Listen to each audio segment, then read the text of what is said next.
Welcome back to The Jumping Mystic. This is episode 24. Okay, I have to know.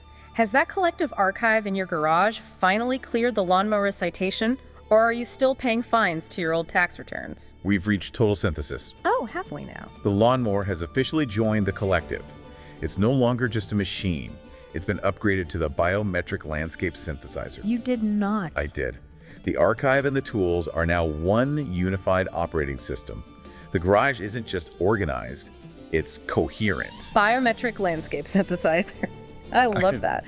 You know, I usually tease you about the diplomatic relations between your power tools and your cardboard boxes. Right. But that specific image, the archive, and the active tool running on the same OS, that's actually the perfect physical mirror for where we are today. It really is. It's not just a funny image, it's the blueprint. It is. We have arrived. This is the grand finale of the Discover Your Genius arc. We've spent months mapping the terrain, identifying the gifts. Naming all the tunnels in the ant nest. Exactly. But today, we reach the end of the map. This is section 6, crown jump. Okay, and before we lose anyone to the jargon, it sounds a bit imperial. A little bit, yeah. Are we talking about ego inflation here? Like putting on a tiara and bossing people around? Because that seems counter to everything we've discussed. Not at all, no. Architecture, not monarchy. The crown is the capstone. The capstone. It's the final piece of a stone arch. Section 6 is about structural integrity. It's the synthesis that holds the pressure of the entire system. So it's identity consolidation. Up until now, the material has been so granular. We've been looking at specific tools in the toolbox. Here's the navigator, here's the weaver. Glistener, yeah. But section 6 changes the focal point. It stops asking, what tools do I have? And starts asking, who is holding the toolbox? We are diving deep into Jump 41, the final jump of this entire journey. The Synergist. The Synergist. I like the sound of that. This is classified as an archetypal field jump. The definition in the arc map is entering the timeless field of total integration. But let's get specific. What's the functional utility here? We've had 40 jumps. What does Jump 41 do that the others didn't? It merges them. It's the difference between a solo and a choir. The Synergist is the moment the conductor raises the baton and the entire choir sings the same chord at the same exact time. And the resonance is exponential. It's not just louder, it's richer. Precisely. You aren't switching between voices anymore. You are the sound and bringing it back to the garage. Yes, the biometric synthesizer. This is why the lawnmower isn't just cutting grass while the boxes sit there passively holding history. The history in the boxes informs the movement of the mower. The tool and the archive are one. So your wisdom and your action are finally happening simultaneously. Simultaneously. That simultaneous nature is key. That is the unified operating system. But synthesis can still feel a bit abstract. It can, yeah. To really ground this, I think we need to bring back our foundational metaphors. We have to. We need to talk about the Coopers. If you've been with us since episode 13, you know young Sheldon has been our touchstone for understanding different types of genius hardware.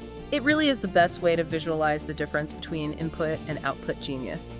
Let's do a quick recap. We have Georgie Cooper. His genius is sensory. He's the auditory hardware genius. Right.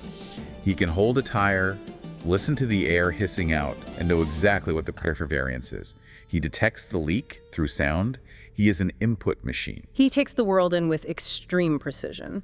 And then we have his sister, Missy Cooper. Missy? Her genius is kinetic, it's embodied. She picks up a baseball and her body is the math. She throws with terrifying precision. She is an output machine. She projects her will onto the world physically. Okay, so we have Georgie, who hears the truth, and Missy, who moves the truth. Now, in a fragmented system, you feel like you have to choose. Totally. It's, okay, right now I'm listening for the leak, so I have to be still.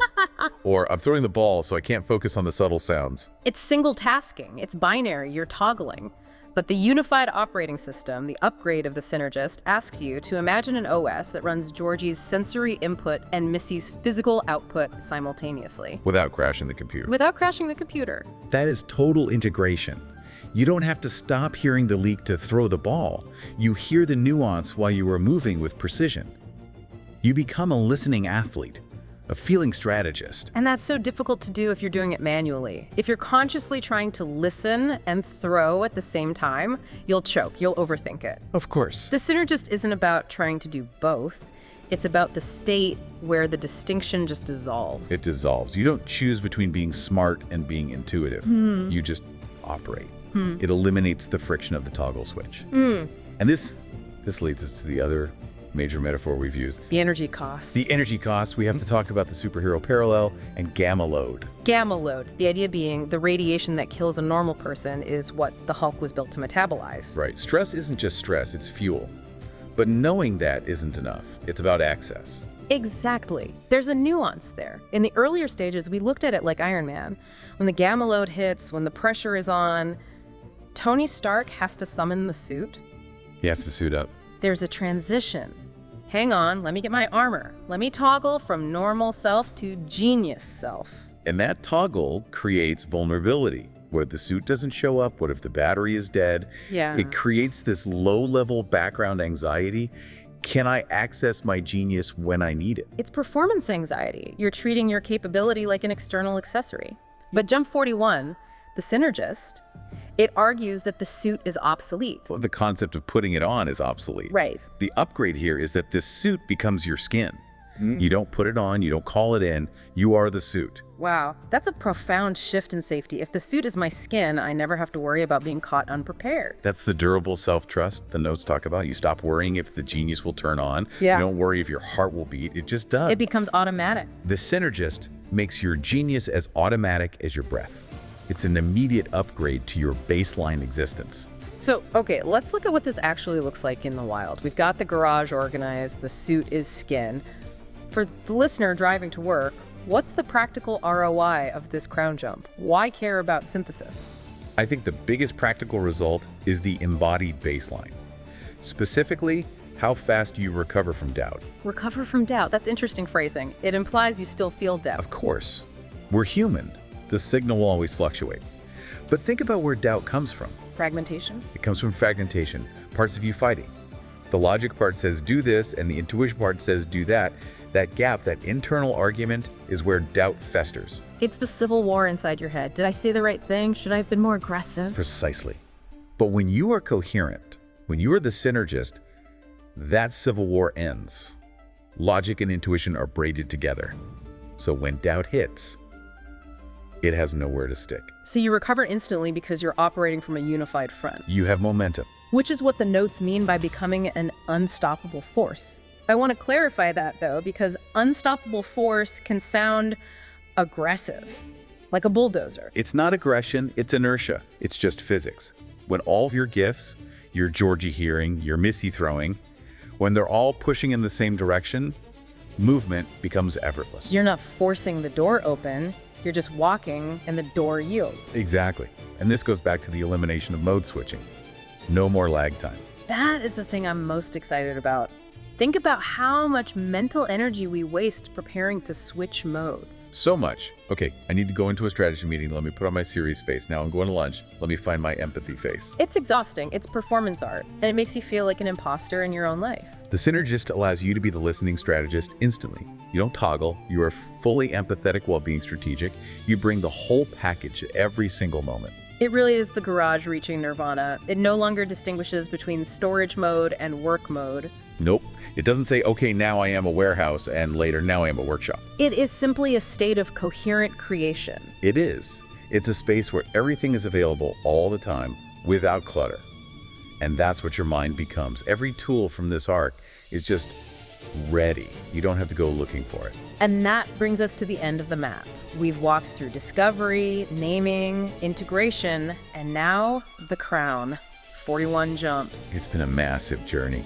And if you look back at where we started, we were looking for genius like it was a hidden treasure chest. Or a trophy we had to win. Right. But standing here at the end, looking at the Synergist, it becomes so clear that genius was never destination. It was never the thing you found. It was always just the natural sound of the instrument of you when it's finally tuned and played all at once. Exactly. You stop looking for the next thing to fix you, and you realize you are now the whole thing. You aren't a collection of broken parts. You are a symphony. So, to our listeners who have walked this path with us, stop waiting. You have the suit. It's your skin. The garage is coherent. The light is green. The light is green. Now, obviously, knowing the map isn't the same as walking the territory. We talked about the Synergist, but to feel that integration, To experience the merge. you need the jump itself. This isn't just philosophy, it's a physiological shift. You do, and for that, you need to go to the source. You must subscribe to the House of Mystics YouTube channel. That is where the full arc lives. That is where you find the guided video for Jump 41 and the breathing tracks that help you lock it in. Don't just listen to us talk about the water. Go jump in the lake. It's been an incredible arc. It has. Thank you for diving deep with us. Keep your boxes organized, keep your lawnmower synthesized, and remember, you are the whole thing. Yeah. We'll see you in the next adventure. See you there.